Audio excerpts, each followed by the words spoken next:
부곡중앙교회 성도님 여러분, 한 주간도 평안하셨습니까? 또 이번 주간은 화목제 두 번째 시간 우리 총 정리를 하고, 그리고 중요한 특징들을 가지고 또 화목제를 우리에게 명하신 중요한 목적을 한번 살펴보려고 합니다. 이제 레위기 5대 제사도 후반기에 접어들어서 얼마 남지 않았네요. 끝까지 우리 또 잘 배워서 우리의 신앙에 유익을 얻는 시간이 되면 좋겠습니다. 오늘은 레위기 5대 제사 우리 화목제 두 번째 시간을 살펴보도록 하겠습니다. 먼저 화목제를 다시 한번 정리하겠습니다. 화목제의 의미는 우리의 평화와 화목과 안전을 하나님 앞에 구하고 또 베풀어 주신 그 은혜에 감사하는 제사입니다. 이 화목제라고 하는 명칭이 샬롬과 같은 어원에서 나온 것으로 보고 있는데요. 그만큼 이 화목제에 하나님께서 우리에게 베풀어 주시는 평강이 또 담겨 있다는 것을 우리는 짐작할 수 있습니다. 하나님 앞에 예물을 드림으로 인하여 또 우리의 예물을 받으시는 하나님과 친밀한 관계, 그 교제를 이어가기 위한 제사입니다. 그리고 우리가 하나님과 화목해야 된다라고 하는 그런 이유를 가지고 있다는 것은 우리가 죄 때문에 하나님과 단절을 경험했다는 것이죠. 우리의 죄의 문제에 대해서 하나님께서 진노를 푸시고 또 우리를 다시 받아들여 주시는, 그렇게 하여 하나님과 교제하게 되는 이런 의미가 화목 제사에 담겨 있는 내용이라고 하겠습니다. 예수님께서 우리의 화목 제물이 되셨습니다. 예수님이 아니면 우리는 하나님 앞에 나아갈 수 없는 자들인데, 예수님 때문에 우리가 하나님 앞에 나아가서 하나님의 백성, 하나님의 자녀로 하나님과 교제하는 그 특권을 누릴 수 있게 되었다는 것입니다. 우리의 화목 제물이 되신 예수님을 깊이 또 우리가 묵상하고 사랑하고 의지하여야 되겠습니다. 화목제의 중요한 특징을 우리가 살펴보았는데요. 수컷이나 암컷도 드릴 수 있었습니다. 하지만 흠 없는 것으로만 하나님께 드릴 수가 있었죠. 마찬가지로 번제와 마찬가지로 이 예물을 가지고 온 죄인이 하나님 앞에서 그 제물에 안수하고 그리고 잡고 피를 제단의 사방에 제사장이 뿌리게 됩니다. 죄인과 제사장이 각각의 역할을 감당하게 되죠.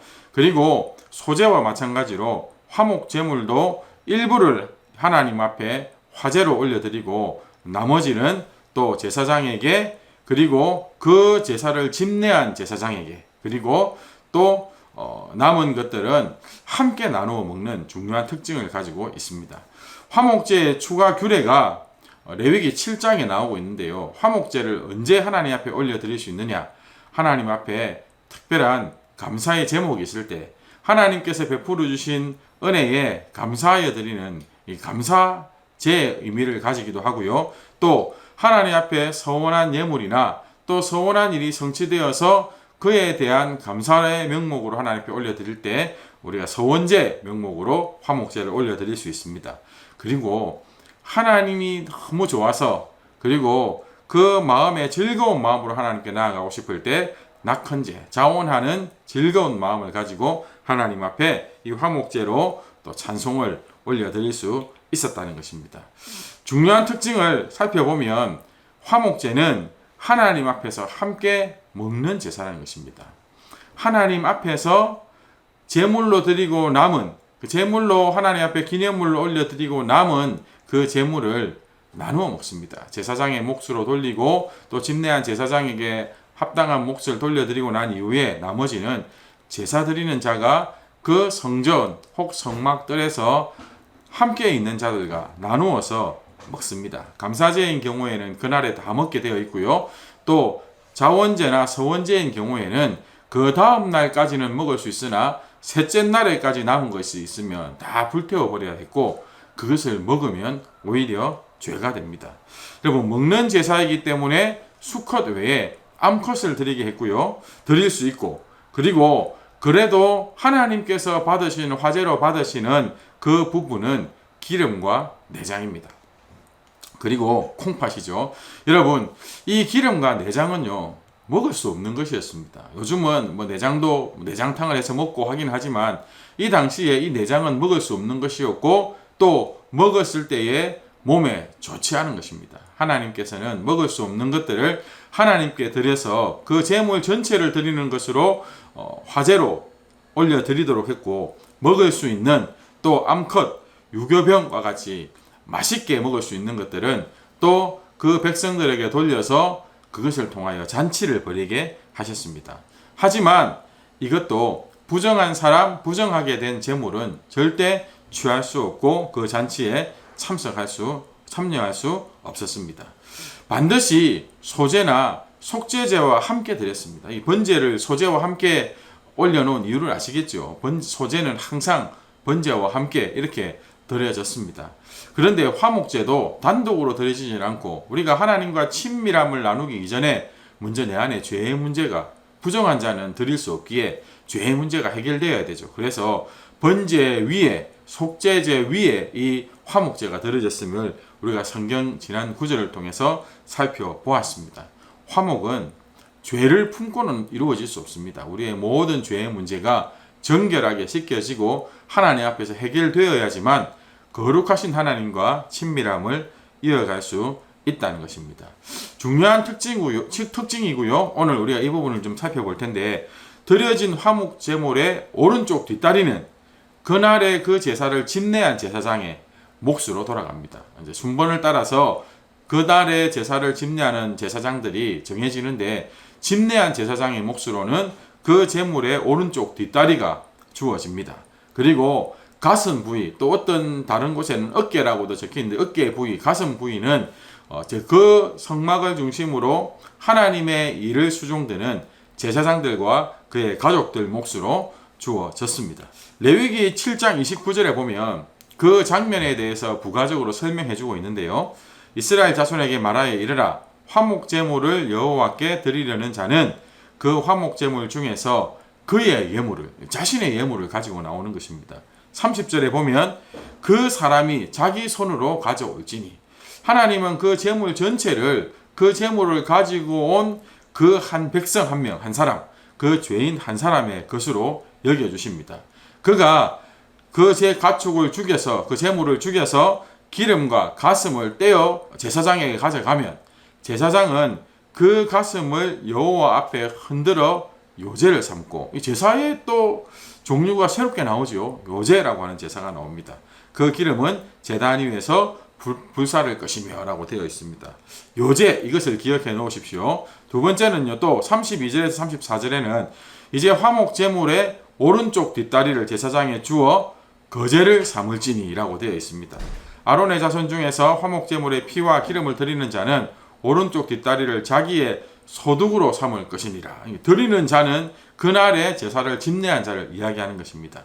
오른쪽 뒷다리를 자기의 소득으로 삼을 것이니라. 내가 이스라엘 자손의 화목 제물 중에서 흔든 가슴과 든 뒷다리를 가져다가, 여러분, 흔들어 드리는 제사가 요제, 그리고 들어서 드리는 제사가 우리 32절에 나오는 거제입니다. 또 거제라고 하는 특별한 제사의 종류가 나오죠.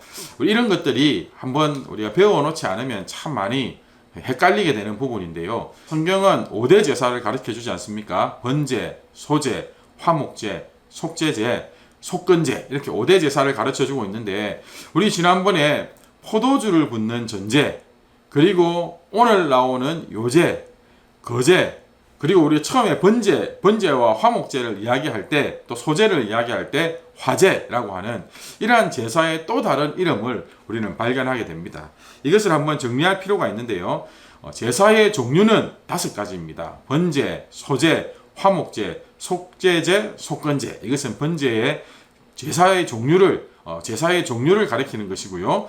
제사의 방법은 4가지가 있습니다. 대표적으로 4가지가 있는데, 화제, 이것은 불태워 드리는 것입니다. 하나님께 불태워 드릴 때 그 나는 연기를 하나님께서 흠양하신다라고 그렇게 말씀하셨죠. 두 번째는 소제와 함께 포도주를 부을 때, 그리고 기름을 부을 때, 때로는 피를 부을 때, 이 부어서 드리는 제사의 방법을 전제라고 이야기를 합니다. 소제에 포도주를 부을 때 이 방법이 쓰여지죠. 그리고 요제는 하나님 앞에서 앞뒤로 이렇게 흔들어서 드리는 제사를 이야기하는 것입니다. 그리고 거제는 올렸다가, 하나님 앞에 올려드렸다가 내리는. 예수님께서 오병이어 기적을 행하실 때, 그리고 성만찬 때에 그것을 하나님 앞에 축사하시고라고 할 때 그 축사의 장면이 먼저 그 제물을 그 하나님 앞에 하나님께서 주시는 것으로 받을 때 올려드렸다가 다시 내리는 이 거제의 모습이 아니었을까 우리는 짐작해 볼 수 있습니다. 헷갈리지 마시기를 바랍니다. 제사의 종류는 5가지, 우리가 공부하고 있는 5가지 종류이고요. 그 각각의 제물을 하나님 앞에 바치는 방법이 화제와 전제와 요제와 거제가 있다는 것입니다. 성경에서 이런 단어들이 나오면 이제는 이것이 지금 무슨 제사의 장면이구나 하는 것을 아실 수가 있겠죠. 자, 중요한 화목제의 특징, 화목제를 드리고 남은 것을 성전 혹은 성막들, 이것을 성경은요 여호와 앞에서라고 이렇게 이야기를 합니다. 여호와 앞에서 잔치로 나누어 먹습니다. 이 잔치라는 단어를 꼭 기억해 주십시오. 신명기 12장 6절에 이 화목제, 번제와 화목제를 드리는 장면에 대한 묘사가 나오고 있는데요. 너희의 번제와 너희의 제물과 너희의 11조, 이건 소제에 가깝겠죠. 소별조와 너희 손의 거제와 너희의 서원제와 낙헌 예물, 이건 무엇을 가리키는 것이겠습니까?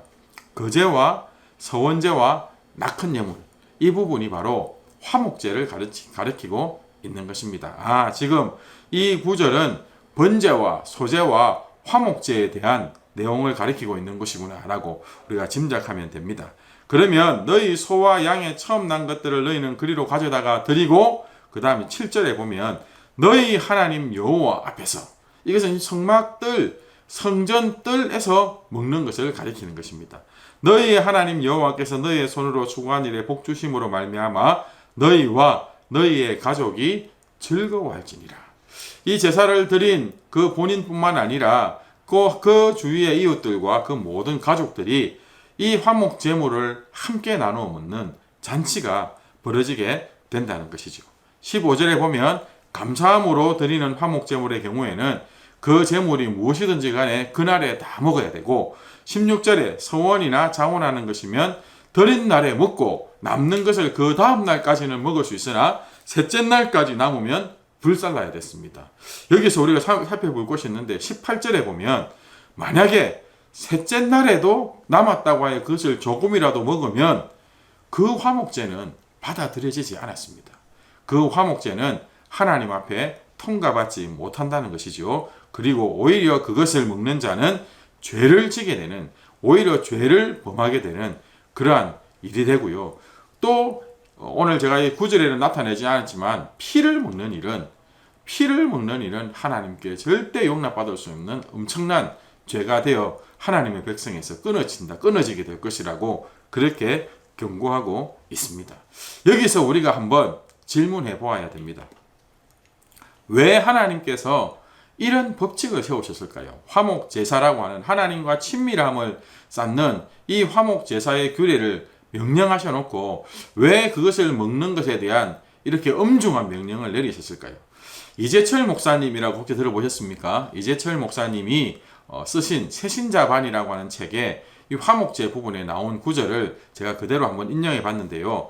그 목사님은 이 새신자반에서 화목제사, 이 법칙을 세우신 하나님의 목적에 대해서 이렇게 가르쳐주고 있었습니다.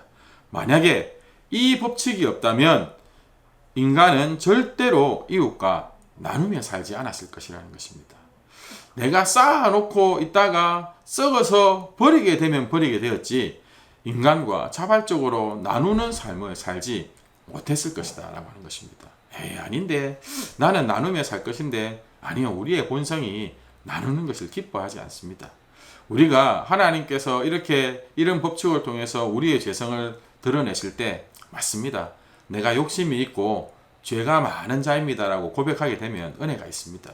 하나님께서는 이 화목 제사를 통해서 나누려 하지 않고 움켜쥐고 살아가려고 하는 우리의 죄성을 다 내려놓게 만들고 그 모든 우리의 본성적인 악함까지도 해결받았을 때 하나님과 친밀함을 누릴 수 있는 하나님의 친백성이 된다는 것을 가르쳐주고 있는 것입니다. 그러므로 하나님께서 이 법칙을 만드신 것은 반드시 나누게 하시기 위함이라는 것입니다. 우리는 하나님과 화목하기 위하여 화목 제물을 준비해서 나가는데 그 화목 제물을 받으시는 하나님께서는 그 제물의 좋은 것들을 돌려주시면서 이웃과 나누어 먹으라는 것입니다. 계속해서 이 화목 제물에 대한 새신자반 책에서는요, 중요한 몇 가지를 더 이야기해 주는데 그 구절을 제가 몇 부분을 인용해서 가져왔습니다. 소 한 마리는 대개 1300근에서 1500근이 나간다고 합니다. 양이 엄청난 것이죠. 제사장들의 목, 그리고 집례한 제사장의 몫으로 가슴 부위의 살과 또 오른쪽 뒷다리를 드렸다 하더라도 남는 부분이 엄청납니다. 여러분, 소 한 마리 잡으면 마을에 잔치를 벌리게 되지요.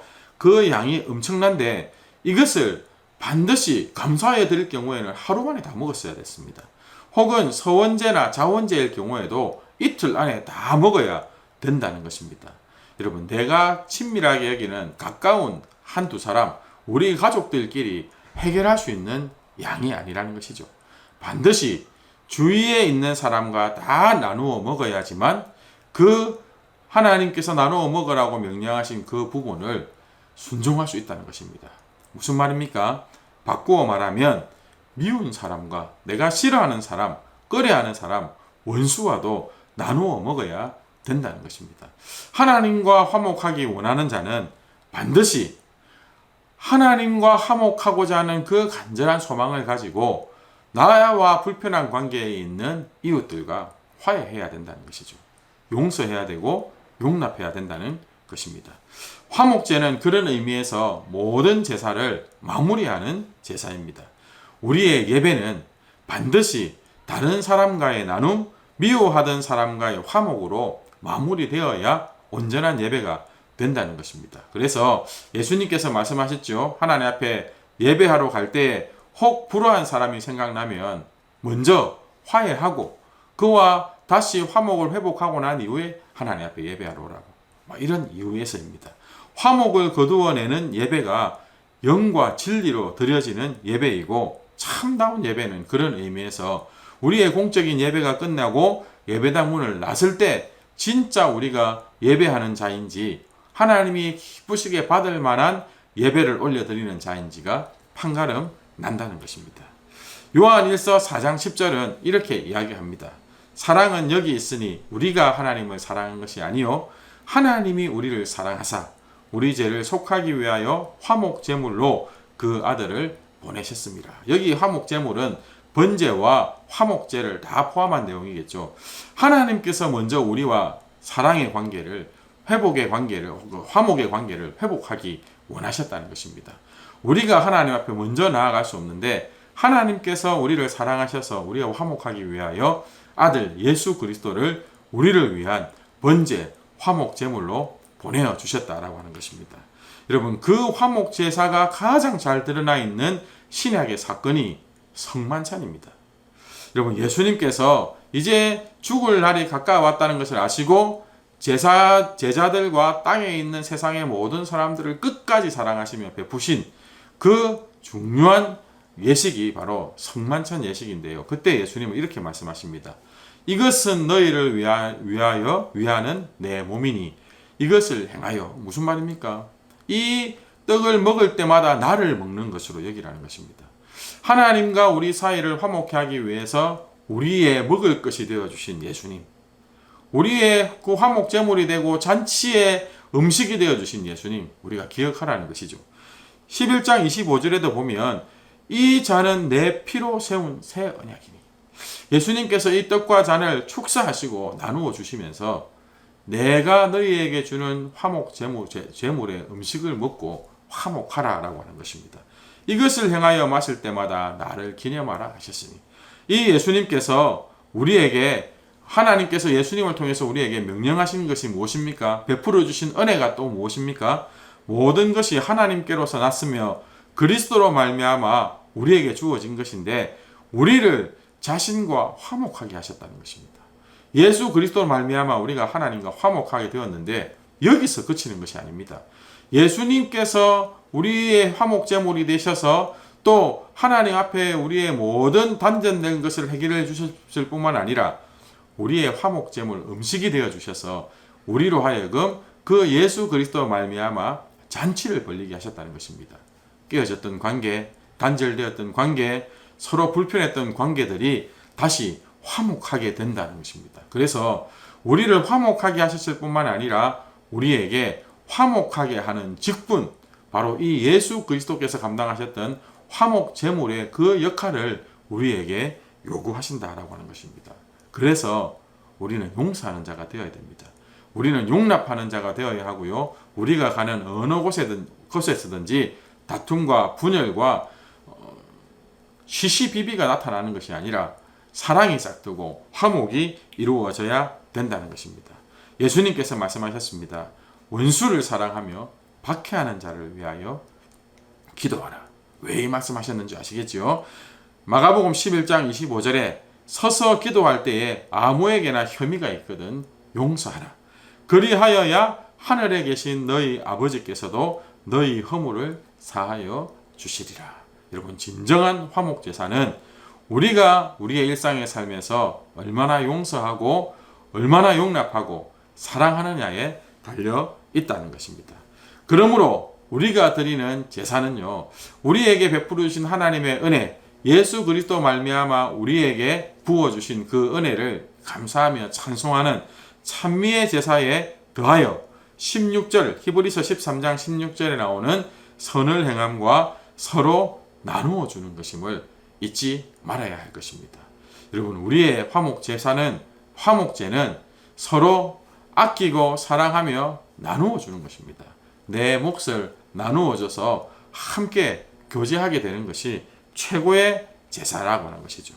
레위기 5대 제사, 우리 화목제 두 번째 시간을 정리할 텐데요. 이번에는 좀 긴 문장으로 한번 정리해 보려고 합니다. 저와 같이 따라 읽으면 좋겠네요.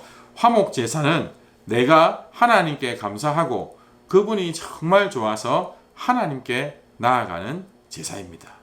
그러나 하나님은 이 제사의 결론을 이웃과 함께 나누는 잔치로 바꾸어 가십니다.